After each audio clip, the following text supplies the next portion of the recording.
திருச்சிற்றம்பலம். தென்னாடுடைய சிவனை போற்றி, எந்நாட்டவர்க்கும் இறைவா போற்றி. திருவெம்பாவை பாடல் 15. இந்த பாடலில் அந்த நீராடக்கூடிய பெண்கள் ஒருத்தி பேசுகிறாங்க. நம்மளுடைய பக்திக்கும் அவளுடைய பக்திக்கும் எவ்வளவு வித்தியாசம் இருக்குது அப்படின்னு சொல்லி சொல்கிறாங்க. ஓரொரு கால் எம்பெருமான் என்றென்றே நம்பெருமான், சீரொரு கால் வாயாவால் சித்தம் கலிகூற அப்படின்னா, நம்ம எப்பயாச்சும் ஒரு தடவை தான் சிவபெருமானை பற்றி என்றோம். ஆனால் அவளோ பெருமானுடைய புகழை ஒரு காலம் நிறுத்தாமல் சொல்லிக்கிட்டே இருக்கா, வாய் ஓயாமல் சொல்லிக்கிட்டே இருக்கா. அப்படி சொல்கிறதுனால அவளுடைய சித்தமெல்லாம் மகிழ்ச்சி அடைஞ்சு போய் இருக்குது அப்படின்னு சொல்லி சொல்கிறாரு. நீர் ஒரு கால் ஓவா நெடுந்தாரை கண்பணிப்ப. அப்படி சொல்லும்போது அவள்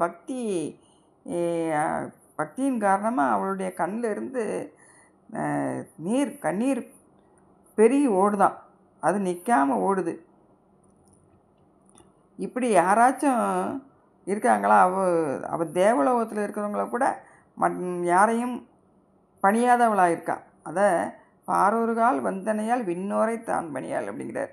இந்த உலகத்தில் செல்வ செழிப்போடு இருக்கிறவங்கள அப்படிலாம் போயெல்லாம் வழிபடுவாங்க, வந்தனை செய்வாங்க. அது மாதிரி செய்யாமல் விண்ணோரை கூட அவன் வணங்காதவளாக இருக்கா. யார் இப்படிலாம் இருக்க முடியும்? சிவபெருமானத்தில் இப்படி பெற்று பிடிச்சி இருக்கக்கூடிய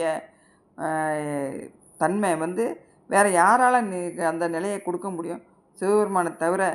ஆரொருவால் இவ்வண்ணம் ஆட்கொள்ளும் வித்தகர் தான். அவர் ஆட்கொண்டதுனால தான் அவர் இப்படி இருக்கா. இந்த நிலையை வேறு யாரால் செய்ய முடியும் அப்படின்னு சொல்லி, வாருருவ பூன்முலையில் வாயார நாம் பாடி ஏறுருவ பூமுனல் பாய்ந்து ஆடையிலோர் எம்பாவைங்கிறார்.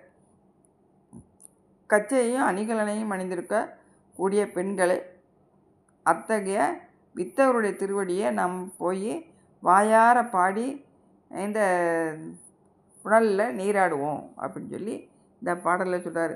வாய்க்குள்ளே முணுமுணுக்காமல் வெளிப்படையாக பாடணுமா அப்படின்னு சொல்லி, நம்ம எல்லோரும் ஒவ்வொரு சமயம்தான் சிவபெருமான பேரை சொல்லி வழிபடுறோம். ஆனால் அவளோ பெருமானுடைய சிறப்புகளை ஒரு காலம் விடாமல் சொல்லிக்கிட்டே இருக்கா. அப்படி சொல்லும்போது அவள் கண்ணில் இருந்து நீர் தாரதாரையாக வழிஞ்சிக்கிட்டே இருக்குது. இந்த உலகத்தில் இவளை போல் வணங்கக்கூடியவங்க யார்? தேவலோகத்தில் இருக்கிற தேவர்களை கூட வணங்குறது கிடையாது.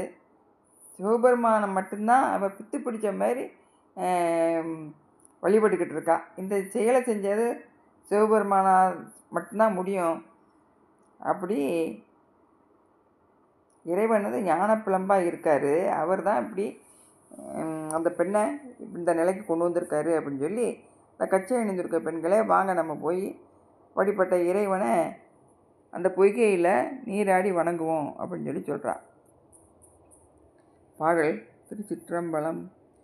ஓரொரு கால் எம்பெருமான் என்றென்றே நம்பெருமான், சீரொரு கால் வாயோவாள் சித்தம் களி கூற, நீரொரு கால் ஓவா நெடுந்தாரை கண்பணிப்ப, பாரொரு கால் வந்தனையால் விண்ணோரை தான் பணியாள், பேரறிஞர் இங்கனே பித்தொருவராமாறும், ஆரொருவர் இவ்வண்ணம் ஆட்கொள்ளும் வித்தகர்தால், வாருருவ பூன்முலையீர் வாயார நாம் பாடி ஏருருவ பூம்புனல் பாய்ந்து ஆடேலோர் எம்பாவாய்.